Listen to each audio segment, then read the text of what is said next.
우리들 가운데는 무슨 어버이 주일이냐고.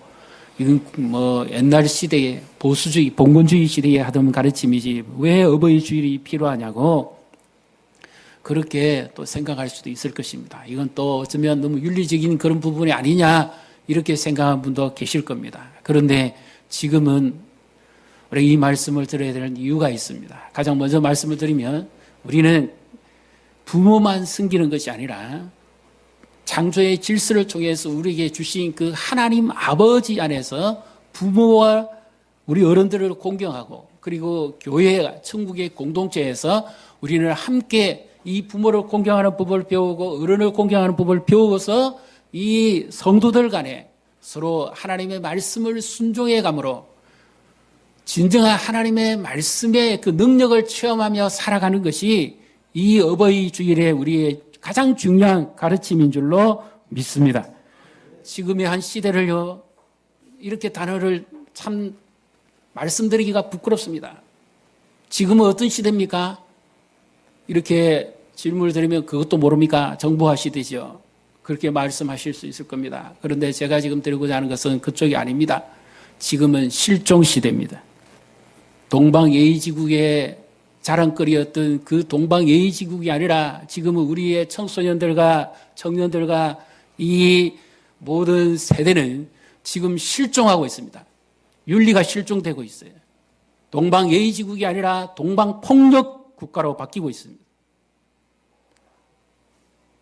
부모들이 귀엽다 그렇게만 키워놓으니까 이 아이들이 인성이 마비가 되어가고 있고요. 어른을 함부로 대합니다. 그뿐만 아니라 지금 청소년들에게 제일 많은 반항심이 있는데 아빠에게 강압적으로 두드려 맞거나 억압된 상태에서 있다가 어머니에게는 달라드는 정도가 아니라 반항을 하고 폭력을 행사한다는 겁니다.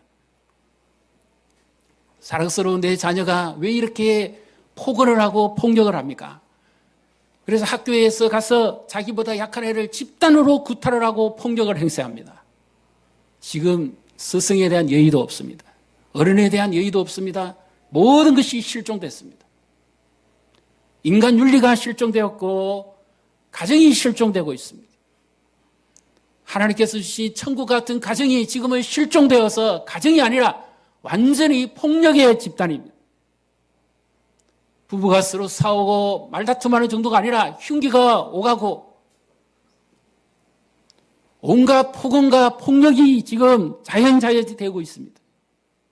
그곳에서 배우는 어린아이들, 그 자녀들이 또 그것을 대물림한다는 겁니다.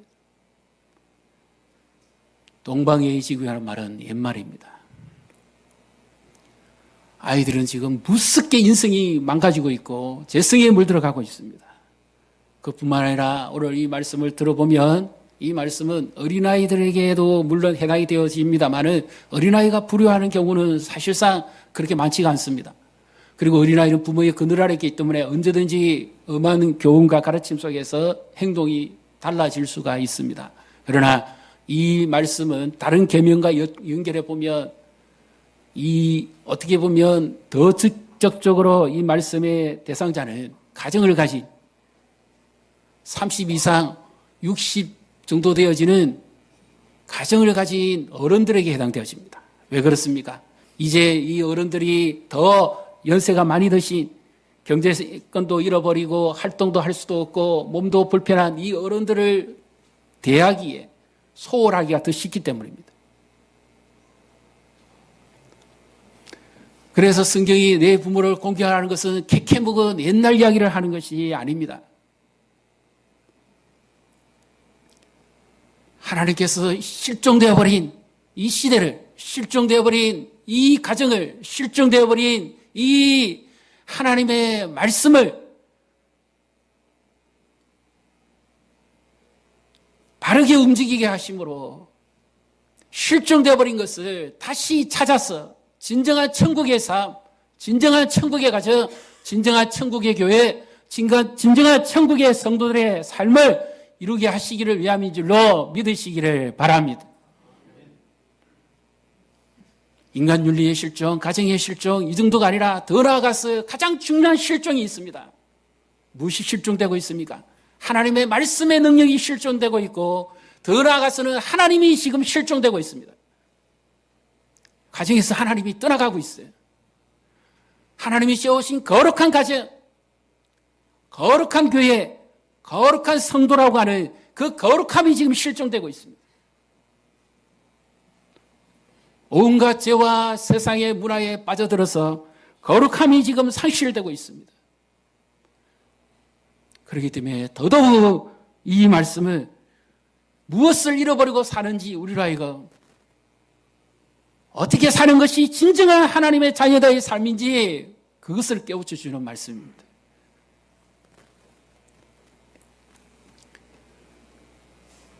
오늘도 이 약속의 말씀을 잘 보시면 우리가 흔히 잘 아는 말씀입니다. 그래서 우리가 쉽게 아는 말씀이기 때문에 쉽게 넘어가기가 쉬운데요. 우리 1절을 같이 읽어보도록 하겠습니다. 자녀들아 주 안에서 너희 부모에게 순종하라. 이것이 옳으니라. 아멘. 성경을 잘 보십시오. 자녀들아 너희 부모를 주 안에서 순종하라. 이것이 옳으니라가 아니라 성경은 다르게 말씀합니다. 자녀들아 주 안에서 너희 부모에게 순종하라. 이것이 옳으니라. 그러면 여기서 부모보다도 더 강조되어지는 단어는 주 안에서입니다. 그럼 여기서 무엇을 말씀하고 있습니까? 주님께 하듯이 하라는 거죠. 우리의 성경의 가르침의 핵심은 뭡니까? 하나님께 영광이 되고 주께 하듯이 하라는 거예요.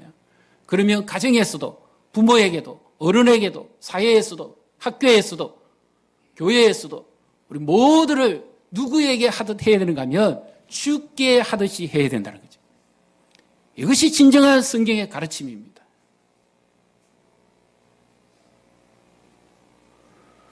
그래서 하나님의 말씀 앞에서 순종하는 것을 배운 사람들은 하나님의 말씀의 가르침을 받고 순종을 배운 자녀들은 그 말씀을 1차적으로 어른들에게, 부모에게, 연장자에게, 학교 선생님에게, 가르치는 자들에게, 지도자들에게 1차적으로 하나님의 창조 질서에 의해서 이루어지는 이 모든 위계의 질서에 의해서 순종하라는 것입니다.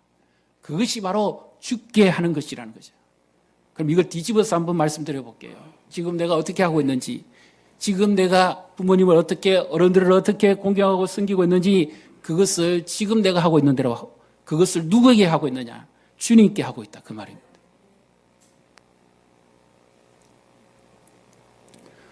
그래서 주님께서 이렇게 가르쳐 주신 이유는 우리 부모님들을 결코 배제하는 것도 아니고요.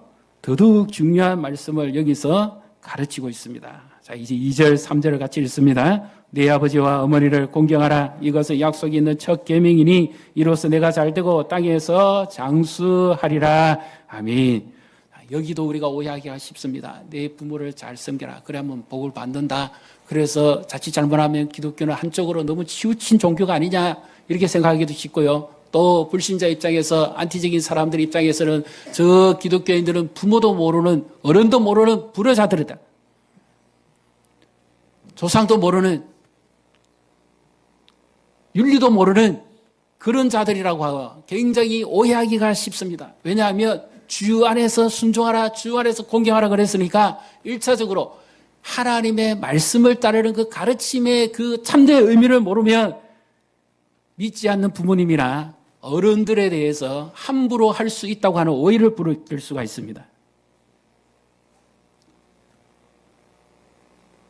그렇기 때문에 이것이 잘못 가르쳐진 열매입니다.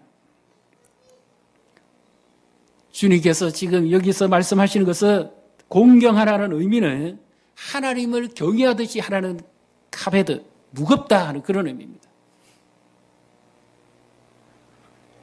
그래서 하나님께서 우리 부모에게 이렇게 말씀하신 이유는 창조의 질서의 창조주 하나님께서 가장 대표적인 우리의 아버지시고 그리고 그 아버지의 말씀과 능력에 의해서 질서에 의해서 부모를 주셨기 때문에 부모 공경은 곧 가장 근본인 창조주이신 그 하나님을 섬기는 것이다. 그렇게 성경이 지금 가르치고 있는 거지요. 이 부모를 공경하지 않으면 어떤 일이 벌어집니까? 부모를 어린아이 흔히 하는 말로 공경하는 것이 아니라 거역해버립니다. 부모를 거역한다. 불순종한다. 마음에서 내가 쳐버린다는 거죠. 그래서 유대인들도 예수님 당시 유대인들도 그렇지 않았습니까? 하나님께 드림이 되었다고 하기만 하며 부모에게 함부로 할 수도 있고 그리고 부모님을 공경하기 위해서 물질을 드려야 되는 그것도 하나님께 다 드렸습니다. 그렇게 하며 그것이 신앙이 더 좋은 것인 줄로 알고 그렇게 했는데 예수님께서 하신 말씀이 뭡니까? 너희가 하나님의 계명을 인간의 계명으로 헛되이 가르친다. 하나님께서 정말 무엇을 원하셨는지 그 부모를 공경하면서 그렇게 살아가는 그것이 진정한 하나님의 말씀을 순종하는 것이고 그리고 하나님을 공경하는 것과 부모를 공경하는 것은 동격입니다. 부모나 어른에 대해서 우리가 함부로 생각하는 것은 하나님의 창조 질서를 망가뜨려 버리는 거예요. 그래서 하나님은 하나님께서 만드신 교회와 가정, 하나님께서 세우신 이 모든 사람들에게 구별되게 하시기를 원하셔서 하나님의 말씀의 원리의 가르침에 따른 가정을 세우고 그런 교회를 세우도록 하나님께서 말씀을 하신 것입니다. 왜냐하면 이제 약속이 있는 첫 계명이라 그랬죠. 이것은 우리가 잘 알고 있는 10계명 돌판 가운데 첫 번째, 네 번째 계명까지는 하나님께 대한 말씀이고 다섯 번째, 열 번째는 사람에 대한 말씀으로 우리가 알고 있습니다. 그런데 왜 첫 계명입니까? 첫 계명이 되려고 그러면 제1계명이 되어야 되지 않습니까? 왜 첫 계명이라고 성경이 굳이 강조하고 있을까요? 그것도 약속이 있는 첫 계명이라고 하는 이유가 무엇이겠습니까? 사람에게 주는 첫 계명이다. 우리가 이렇게 해석하기가 쉽습니다. 그런데 이것을 조금 더 생각해 보면 근본이 다릅니다. 다시 한번 보겠습니다. 2절, 3절을 같이 읽습니다. 네 아버지와 어머니를 공경하라. 이것은 약속이 있는 첫 계명이니 이로써 내가 잘되고 땅에서 장수하리라. 아멘. 출애굽 20장 12절에 나 여호와는 너를 애굽 땅 종되었던 곳에서 너희를 구원하려 너희 하나님 여호와니라. 여기서 약속을 맺고 구원하신 이가 하나님이 어떤 분인가 하는 것을 분명히 말씀합니다. 그리고 그 약속을 맺고 있는 이스라엘 백성은 어떠한 존재였던가 하는 것을 분명히 말씀하면서 네 부모를 공경하라. 그리하면 네가 땅에서 잘되고 장수할 것이라는 말씀이 있습니다. 그리고 신명기 5장에도 역시 또 이와 같은 말씀이 거듭거듭 반복되어져 나옵니다. 근데 여기서 약속이 있다, 첫 계명이다 하는 것은 왜 하나님께서 첫 계명이라고 그렇게 말씀하셨을까요? 하나님이 원하신 의도가 있습니다. 하나님께서 주신 이 말씀대로 지켜나가면 가장 근본은 하나님을 섬기는 것이고 그리고 그 하나님을 섬기면서 이렇게 나아갈 때 가정이 악으로 물들지 아니하고 죄로 파괴되지 아니하고 오늘처럼 그릇된 이런 폭력이 난무하지 아니하며 실종되지 아니하는 진정한 천국의 가정이 되어질 수 있기 때문에 그래서 이렇게 말씀을 배우고 순종한 자녀는 그 삶이 연장되어서 그들이 가는 곳이 어디든지 학교든지 사회든지 직장이든지 국가든지 어디에든지 하나님을 공경하는 그 마음으로 어른들을 섬기게 되고 그렇게 살아갈 때 창조 질서의 원리가 그대로 움직여가기 때문에 하나님께서 이것이 가장 중요한 것이다 이렇게 지금 말씀하신 겁니다. 내가 땅에서 잘되고 복받으리라는 말씀도 역시 우리는 일반적인 복에 대해서 생각하기가 쉬운데 하나님은 그것에 대해서 더 근본적으로 말씀합니다. 이 말씀이 지켜질 때에 서로에 대한 사랑이 삭되기 때문에 남의 것을 훔쳐가지도 않을 것이고 남의 것을 빼앗지도 않을 것이고 남의 생명을 해하지도 않을 것이고 남의 물질에 대해서 탐하지도 않을 것이고 남에 대해서 거짓 증거도 하지 않을 것이기 때문에 이렇게 살아가는 것이 진정한 천국의 삶이지 않습니까? 그래서 이것이 지켜지면 우리가 흔히 말하는 가장 행복된 삶, 천국의 삶이 이루어질 수 있기 때문에 이것이 가장 귀중한 것이다. 그렇게 지금 말씀하시는 겁니다. 네가 땅에서 장수한다는 것은 우리의 생존의 날을 말씀하기도 합니다만 그러나 하나님께서 함께 하시는 자들은 하나님이 미래를 열어주시지 않습니까? 예를 들면 요셉 같은 경우는 팔려갔지만 그래도 하나님을 사랑하고 그 은혜를 잊고 그 아버지 야곱을 늘 잊지를 못하죠. 그 아버지를 제대로 섬기지 못했던 그 마음이 늘 가슴에 있지 않습니까? 그리고 부모를 진심으로 사랑하는 그 마음입니다. 여기 공경한다는 것은 해야 되기 때문에 하는 것도 아니고 형식적으로 하는 것도 아니고 마음 중심에서부터 진실되게 하는 겁니다. 하나님이 다 하십니다. 어렵고 힘들다는 것은 하나님이 무엇을 보시느냐, 그 마음의 중심을 보시는 거죠. 동기를 보시는 거죠. 하나님, 우리가 하나님을 섬기는데 부족하고 연약함이 있어도 하나님께서 그 중심의 동기를 살피는 것처럼 부모에 대한 가르침도 그렇게 중심의 동기가 중요한 것입니다. 그래서 하나님께서 요셉을 축복하시지요. 룻도 마찬가지지요. 모압 땅에 있었던 하나님을 알지 못했던 여인이 시어머니 나오미를 통해서 하나님을 알게 됩니다. 그리고 이제 모든 것을 다 잃고 남편도 잃고 그 땅에 고통이 있을 때 베들레헴 고향 땅으로, 나오미의 고향 땅으로 돌아오고자 할 때에 그 동서 오르반은 돌아가 버립니다. 그런데 룻은 어떻습니까? 마음의 동기가 분명하죠. 하나님이 나의 하나님이 되실 것이고 이스라엘 백성이 내 민족이 될 것이고 어머니가 내 어머니가 될 것이고, 그 마음 중심에 무엇이 있습니까? 하나님에 대한 말씀에 대한 공경이 있습니다. 그리고 시어머니를 공경하는 그 마음이 있죠. 그러니까 하나님께서 어떻게 합니까? 그 말씀대로 그 룻이 가장 상처 있고 고통스러운 삶이었음에도 불구하고 하나님께서 새로운 삶을 열어주시고 그 룻이란 이름을 존귀하게 하고 돋보이게 해주지 않습니까? 부모 공경이라고 하는 가장 그 중심에 하나님의 근본적인 공경함이 있어야 되고요. 그 마음의 중심이 있을 때 하나님께서는 이렇게 열어주신다는 거죠. 우리 부모라고 하는 게네스라는 단어도 마찬가지입니다. 생존하게 하는 자라는 거죠. 생존하게 하는 자. 우리가 있도록 하게 하는 자. 가장 근본적인 하나님이 우리의 생명의 공급자고 모든 것의 능력자이지만 부모들로 하여금 있게 하는 자라는 말이에요. 그렇게 이렇게 살아갈 때에 하나님께서 은혜를 베푸시고 복을 내려주시는 그 모든 것이 형통하고 잘 되게 되어 있는 거죠. 그래서 왕위로 치면 다윗이 왕위가 길어지지 않습니까? 장수한다는 말은 꼭 육체적인 그 기간을 말하는 것이 아니라 하나님께서 그에게 주셨던 그 자리가 든든하고 오랫도록 가는 겁니다.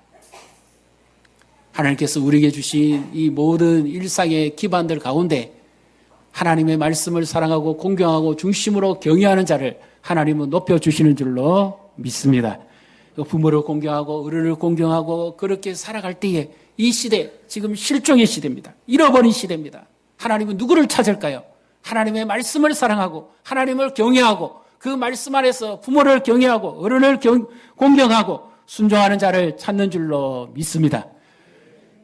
하나님이 이런 자에게 복을 안 주실 수가 있겠습니까?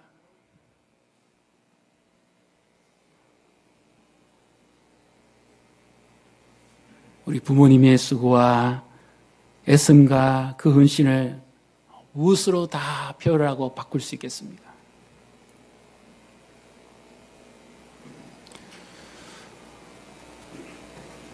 하나님의 이 말씀에 근거해서 보면 또 어떤 분이 이럴 수 있을 겁니다.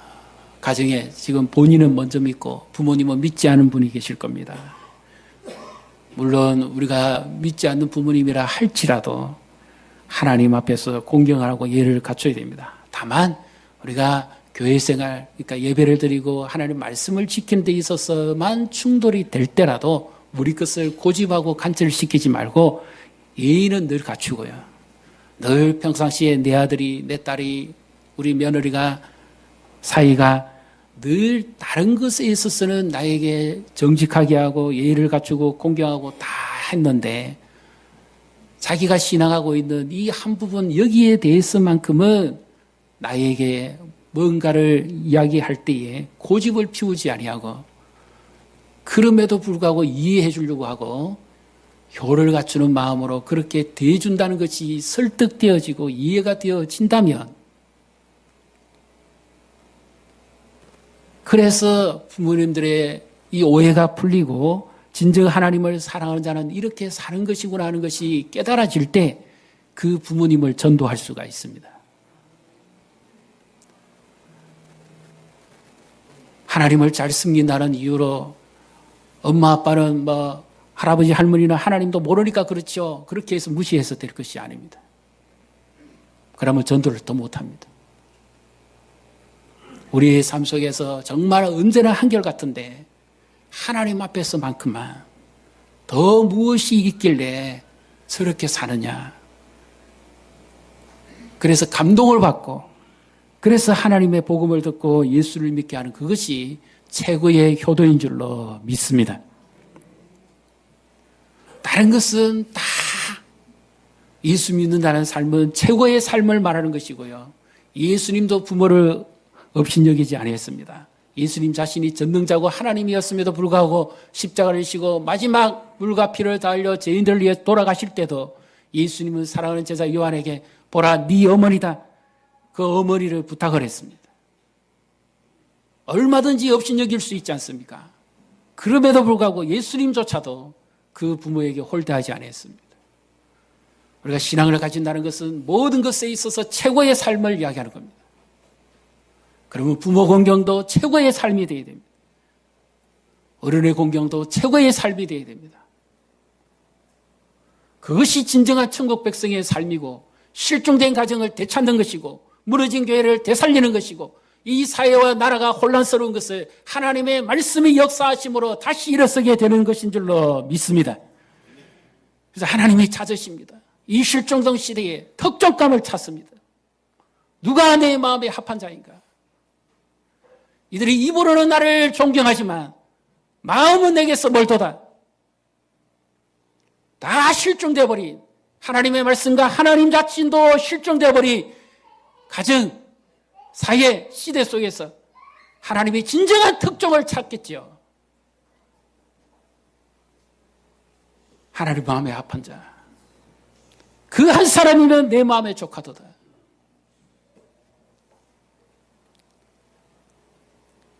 하나님을 감동시키고 힘들고 어렵지만 하나님 주신 은혜로 섬기고 어른들을 공경하고 그렇게 살아갈 때 이 영향력이 사회 전반으로 확산되고 미침으로 나라의 기강이 바로 서고요. 교육이 바로 서게 되고 하나님을 아는 여호와를 경외하는 것이 지식의 근본입니다.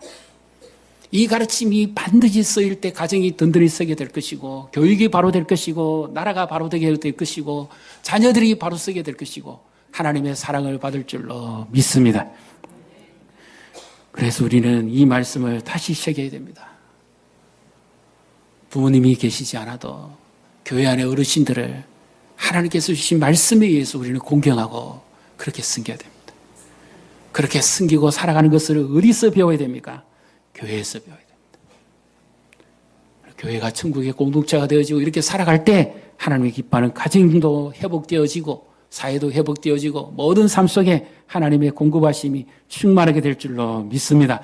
이렇게 되어짐으로 우리에게 평안이 주어지고 장수도 있고 날도 길고 그리고 모든 땅에서 하는 일들도 잘 되어지는 근본적인 하나님의 공급하심이 지속적으로 이루어지고 제가 간영하지 않으니까 무엇이든지 기도하면 얻어지는 것이 많고요. 하나님의 역사를 체험하는 것이 많아지는 것입니다. 이것이 성경이 말씀하는 복입니다. 단순히 그냥 있다가 하늘로부터 뚝 떨어지는 그것이 복이 아니고 모든 것이 개혁되어 버리는 가장 근본적인 창조 실체가 새롭게 이루어져서 하나님의 역사심이 가장 강하게 나타나는 것. 이것이 진정한 복인 줄로 믿습니다. 우리가 예수님 안에서 한 가족입니다. 천국의 한 백성입니다. 당연히 우리가 서로 사랑하고 격려하고 축복해야 됩니다. 그리고 어른들을 공경하고 잘 섬길 때 주님은 우리를 기억하시고 우리의 날을 길게 해줄 것이고 우리의 미래를 열어주실 것이고 자자손손 하나님께서 기뻐하시는 믿음의 역사가 나타나게 될 줄로 믿습니다. 우리 지금 어르신들이 직장생활, 도시생활 바쁜 자녀들 대신해서 손주, 손녀를 지금 돌보고 그러지 않습니까? 지금 주신 기회라고 생각하십시오. 왜냐하면 부모는 아이들을 가르칠 때 부모의 마음이 있기 때문에 그렇게 감정적인 부분이 많이 좀 작용을 합니다. 그러나 할머니, 할아버지, 외할머니, 외할아버지는 무엇을 가르치면 됩니까? 지금 하나님께서 내 손주, 내 손녀에게 무엇을 맡겼습니까? 영혼을 맡겼습니다. 지금이 바로 그것을 가르칠 때입니다. 할아버지, 할머니를 존경하고 공경하는 법을 배운 자녀는 어른에 대해서 함부로 하지 않겠죠. 그리고 최고의 어른이신 그 하나님을 배우는 자녀는, 자손들은 신앙에서 일탈하지 않겠죠. 그보다 더 귀한 축복이 없습니다. 여러 가정의 형편상 지금 그러고 또 있습니다만, 그러나 지금 하나님께서 내게 더 소중한 것을 맡겼고, 자녀를 키우는 것보다도 지금 더 중요한 이 신앙의 대를 물려줘야 되는 이 생명을 맡겼고, 영혼을 맡겼고, 미래가 바로 누구 손에 있습니까? 축복을 하고 기도를 하고 하나님의 말씀을 들려주고, 그래서 이렇게 자라가는 자녀들이 시편 128편에 말하는 결실한 포도나무 같고 감람나무 같고 식탁에 둘러앉은 그런 향기로운 가정, 천국의 가정이 될 줄로 믿습니다. 이와 같은 신앙의 대를 이어가며 자손의 하늘의 기업을 이어가는 이와 같은 성도들과 가정, 우리 교회가 되시기를 주님의 이름으로 축복합니다.